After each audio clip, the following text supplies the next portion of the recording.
Yan, ganda yung mga constructed tayo sa project natin, parang bahagi ng panibagong construction tips. Ayan, kung makikita nyo, pinahukay natin tong bottom layer ng ating perimeter wall.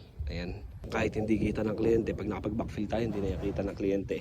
Napaka-importante na pinapapalitadahan pa rin natin yan. Let's say, hindi natin na-project na magkakaroon pala dito ng pagtaas ng tubig, ano.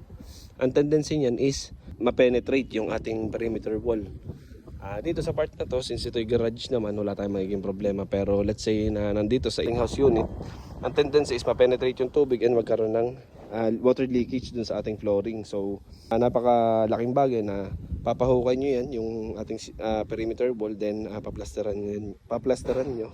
Then, ayun, if ever na matyaga-tyaga pa kayo, is palagyan nyo na rin ng elastomeric paint and waterproofing po.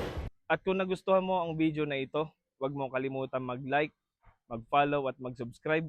At maaari ka rin mag-komento dito sa ating comment section kung may nais kang matutunan about construction.